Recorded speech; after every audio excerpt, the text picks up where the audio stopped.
Thank you, Mr. Speaker. Thousands of my constituents have been illegally fired by Elon Musk and by Donald Trump. One of them was with me last night, Dr. Lauren McGee, who is an NIH pediatric cancer specialist who is heading up a team looking into osteosarcoma, bone cancer for children. She got fired on February 14th because she was a probationary employee. Probationary not because she'd done anything wrong, but because she'd been promoted into the new job. And she was with me last night, and she had to sit here and listen along with me, and I'd spent the day with her, to Donald Trump saying one of their top priorities is to fight childhood cancer, and she got sacked on that Valentine's Day massacre. Now they want to censure the gentleman from Texas. Take your seat. Take your seat, sir. Take your seat. Why? Because he challenged the president about his claim that he's got a mandate to cut Medicaid. And that's what the gentleman was trying to raise. Well, we've got Republicans in the chamber who have never voted to impeach Donald Trump for inciting a violent insurrection against this Congress, this Constitution, and his own vice president, who's never voted to even censure the president for doing that, and yet they want to censure the gentleman from Texas. What's up, everybody? Major Retired Richard Ojeda here, and let's not clutch our pearls too tightly. That's how Representative Jamie Raskin put it, and he's right. Because suddenly, the same Republicans who turned heckling into a sport, who hooted and hollered at Biden's State of the Union, who turned Congress into a dollar store WWE match, are now acting like decorum is sacred, just because a Democrat dared to speak up. Last night, Donald Trump, President Trump, called a U.S. Senator from Massachusetts Pocahontas, using an ethnic slur to go after her. So I assume that you really want to proceed to censure the gentleman from Texas for talking about no mandate to cut Medicaid, then certainly we're going to have to move to censure the president for using a racial and ethnic slur against a sitting United States senator. But I would prefer to stand by the tradition of free speech. And what did Al Green actually do? He called out Donald Trump's lies about having a mandate to gut Medicaid. That's it. That was the crime. And now Republicans, the same people who cheered as Marge the Trainwreck Greene made a damn fool of herself in Congress, the same ones who laughed when Lauren Boebert screeched at Biden about his dead son, want to act like this is some kind of moral crisis. Folks, give us a break. Let's stop clutching our pearls. There's been lots of heckling over on that side of the aisle. I saw the gentlelady from Georgia heckle the last president. To her parents, I say, my heart goes out to you, having lost children myself.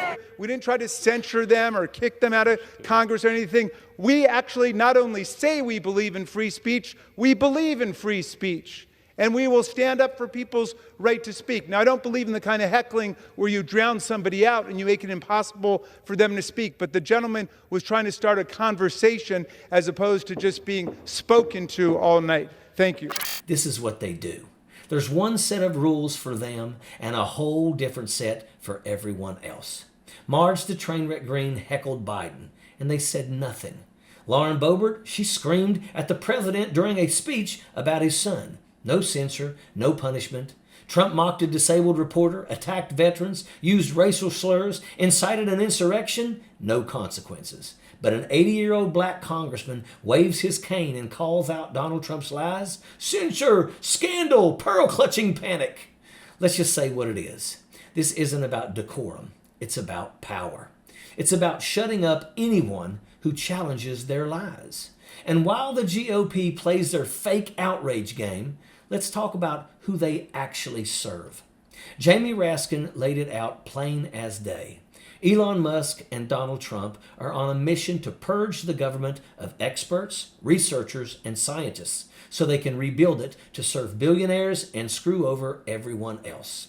Dr. Lauren McGee, a pediatric cancer researcher working on a deadly bone cancer in children, was fired on February the 14th. Not for any wrongdoing, not for failing at her job, but because she was still probationary after getting promoted. And the same night she lost her job, Trump stood in front of cameras and said fighting childhood cancer was a top priority. Do you believe that? Do you believe for 1 second that the man who handed this country over to Elon Musk and his billionaire cronies actually gives a damn about kids with cancer? Because I don't. They aren't just firing government workers. They are stripping away expertise, wiping out decades of research, and crippling institutions that actually serve the people. Musk wants a government run by billionaire interests.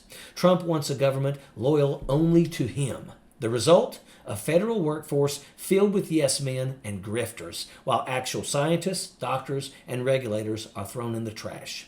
And while GOP elites are gutting research, health care, and working class jobs, what are they doing to keep their voters distracted? Well, they're trying to censor a congressman for calling out Donald Trump's Medicaid cuts. That's how you know that they're full of it. Because they don't care about decorum. They don't care about the Constitution. They don't care about working Americans. They care about protecting Donald Trump and punishing anyone who calls him out. And here's where the circus comes in. Because when billionaires need a distraction, they call on their two most obnoxious, embarrassing reality TV level clowns, Lauren Boebert and Marge the Trainwreck Greene. Every single time the GOP is under fire, one of them pops up to act like a fool and shift the media cycle away from actual corruption. They heckled Biden like middle schoolers in detention. They turned congressional hearings into Facebook conspiracy rants. They turned their entire job into a performance for right-wing media.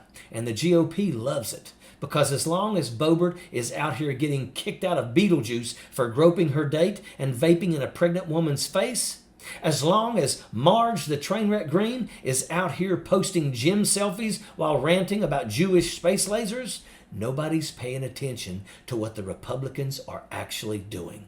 Like cutting veterans' benefits, like gutting Social Security and Medicaid, like selling off public land to corporations, like handing over control of entire federal agencies to billionaires. And while we're on the subject of useful idiots, let's talk about who's actually suffering under this mess.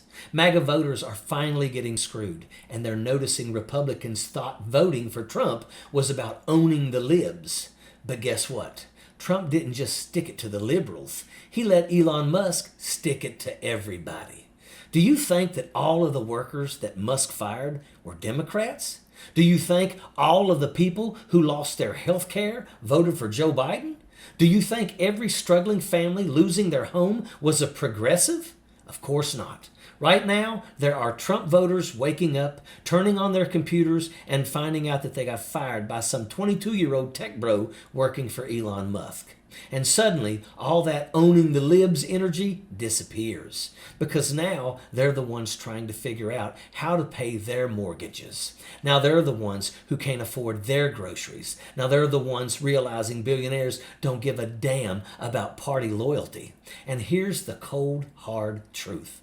These billionaires don't care about Democrats or Republicans. They don't care about MAGA. They don't care about progressives. They care about one thing, and that's money.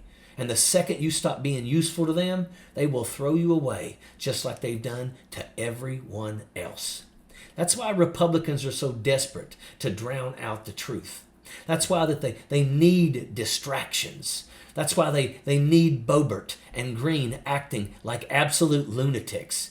Because if people, MAGA voters included, actually start to realize they're being played, the whole system collapses. Because this isn't just about Democrats. This isn't just about progressives. This is about every working class American who's been used, abused, and thrown away by Donald Trump's billionaire cronies. And the louder they get, the more Republicans will scramble to silence them. So let's them clutch their pearls, because the real reckoning is coming. And that is an absolute fact. Sappers clear the way, airborne all the way.